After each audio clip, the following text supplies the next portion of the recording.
Halo sahabat Qurani yang terkasih, jumpa lagi dengan saya Pastor Yos Fernandes Mamatus dalam renungan harian Kamis 10 Desember 2020. Apa kabar? Saya berharap Anda semua tetap dalam keadaan sehat, baik, dan tetap semangat. Bapak Ibu Saudara-saudari yang terkasih, mari kita siapkan hati dan pikiran kita untuk bersama-sama mendengarkan dan merenungkan sabda Tuhan. Mari kita tanda diri kita dengan tanda kemenangan Kristus. Dalam nama Bapa dan Putra dan Roh Kudus. Amin. Bacaan pertama hari ini diambil dari kitab Yesaya bab 41 ayat 13-20. Aku ini Tuhan Allahmu, aku memegang tangan kananmu dan berkata kepadamu, janganlah takut, akulah yang menolong engkau. Janganlah takut, hai cacing Yakub, hai si ulat Israel. Akulah yang menolong engkau, demikianlah sabda Tuhan. Dan yang menebus engkau ialah yang Maha Kudus Allah Israel. Sesungguhnya aku membuat engkau menjadi papan pengirik yang tajam dan baru dengan gigi dua jajar.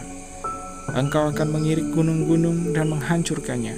Bukit-bukit pun akan kau buat seperti sekam. Engkau akan menampi mereka, lalu angin akan menerbangkan mereka, dan badai akan menyirahkan mereka.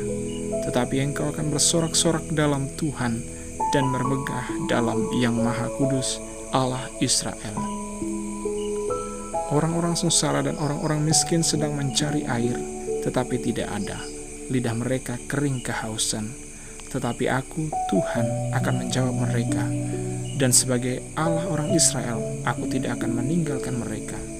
Aku akan membuat sungai-sungai memancar di atas bukit-bukit yang gundul, dan membuat mata air membual di tengah daratan. Aku akan membuat padang gurun menjadi telaga dan memancarkan air dari tanah kering. Aku akan menanam pohon aras di padang gurun, pohon penaga, pohon murad, dan pohon minyak. Aku akan menumbuhkan pohon sonobar di padang belantara dan pohon berangan serta cemara di sampingnya, supaya semua orang melihat dan mengetahui, memperhatikan dan memahami bahwa tangan Tuhanlah yang membuat semuanya itu, dan yang Maha Kudus Allah Israel yang menciptakannya. Demikianlah sabda Tuhan. Syukur kepada Allah.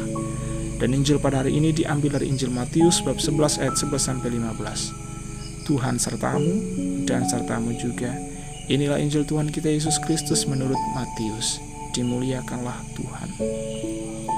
Pada suatu hari Yesus berkata kepada orang banyak, aku berkata kepadamu, sesungguhnya di antara mereka yang dilahirkan oleh perempuan tidak pernah tampil seorang yang lebih besar daripada Yohanes Pembaptis. Namun yang terkecil dalam kerajaan surga lebih besar daripadanya. Sejak tampilnya Yohanes Pembaptis hingga sekarang, kerajaan surga dirongrong, dan orang yang merongrongnya mencoba menguasainya. Sebab semua kitab para nabi dan kitab Taurat bernubuat hingga tampilnya Yohanes. Dan jika kalian mau menerimanya, Yohanes itulah Elia yang akan datang itu. Barang siapa bertelinga, hendaklah ia mendengar. Sahabat Qurani Marum yang saya cintai, hari ini Yesus memuji Yohanes. Yesus mengatakan bahwa tidak ada seorang pun yang dilahirkan oleh seorang perempuan yang lebih besar daripada Yohanes. Sungguh sangat menarik bahwa seorang Yohanes yang hidupnya serba sederhana justru dianggap besar oleh Yesus. Selain cara hidupnya yang sederhana, ia juga orang yang rendah hati dan tahu siapa dirinya di hadapan Tuhan. Yohanes cukup berpengaruh dan terkenal pada zamannya. Banyak orang yang datang untuk mendengarkan pengajarannya, dan banyak orang yang kemudian bertobat dan memberi diri mereka dibaptis oleh Yohanes.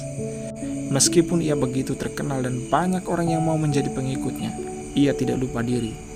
Ia sadar bahwa ia hanyalah utusan yang harus menyiapkan jalan bagi Tuhan. Ia mengatakan kepada semua pendengarnya bahwa nanti akan datang Dia yang lebih besar daripada dirinya. Bahkan untuk membuka tali kasutnya pun ia tidak layak.